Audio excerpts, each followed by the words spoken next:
It's a huge disappointment.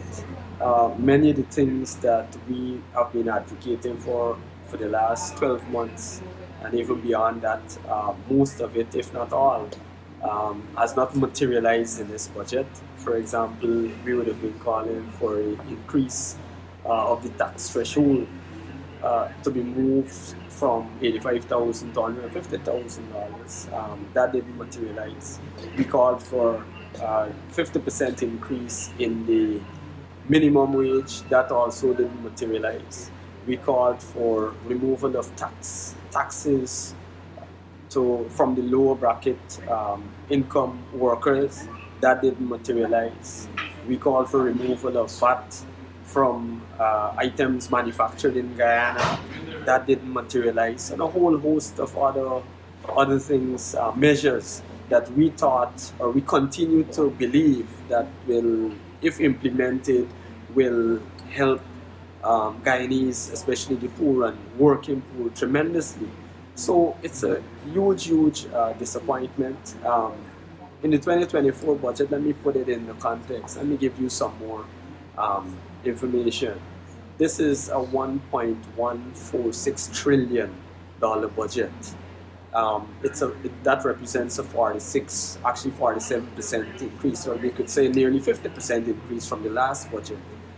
It also represents a sum that is equivalent or almost equivalent to the entire 5 years of the AFC combined.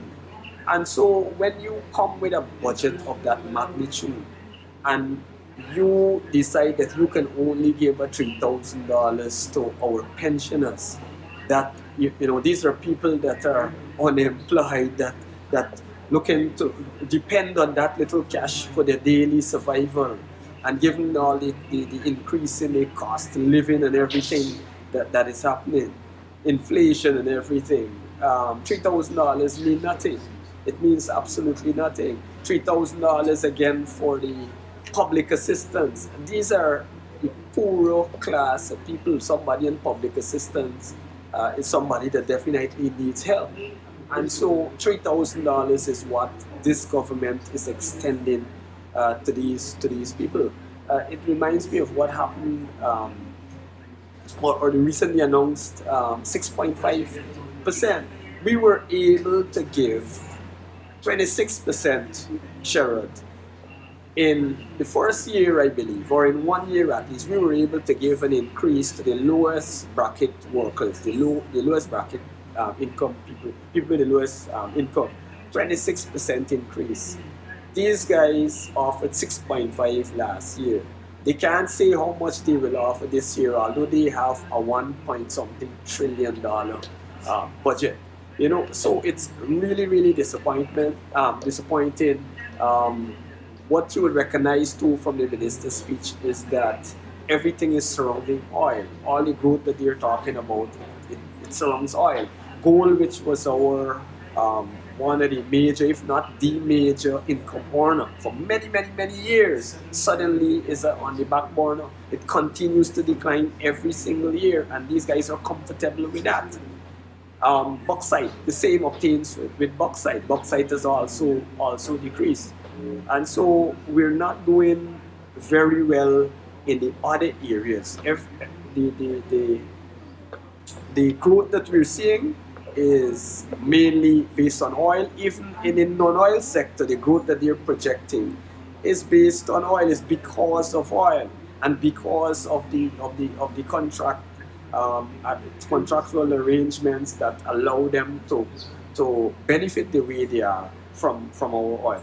Now there are some information that came from the minister that really annoyed me as well, because they tried to insult people's intelligence. You know, they think that Guyanese are foolish and they don't know what is going on. For example, they said that inflation is at 2%. Who believes that? Nobody. You talk to the ordinary people in the street, they will never believe something like that.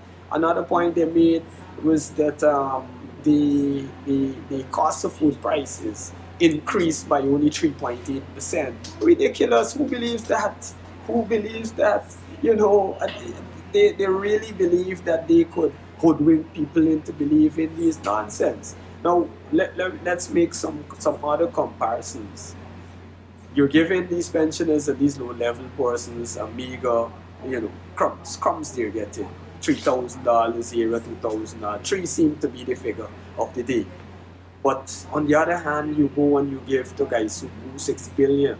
And I call that a startup because I'm very, very certain that there will be other supplemental budgets and they will come from tens of millions, hundreds of millions again, if not billions, for guys who in terms of the University of Guyana, we were expecting some major announcement. You know, the president is on record saying something as though there would be some major announcement towards free education. Budge, same obtained with him.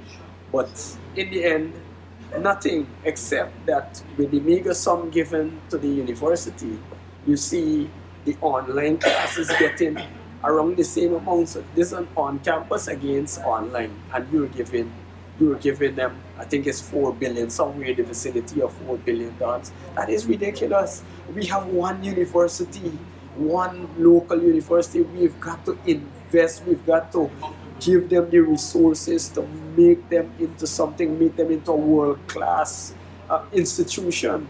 In oil and gas, look, that brings me to another point in oil and gas where they're trying to hoodwink people. The minister claimed that they're investing in the Port Morant training center, and they're going to train 25 persons for 6 months, and then they will be ready for the oil and gas industry. I don't know what they will be studying in 6 months that would make them so competent to work in the oil and gas industry.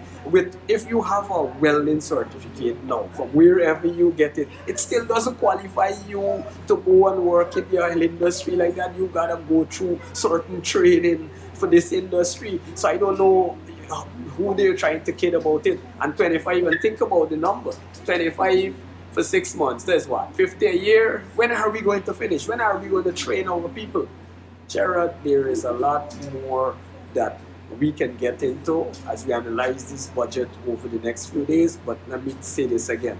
It is a colossal disappointment. $1 trillion in disappointment. Believe what I'm saying. The people will certainly be unhappy about this budget.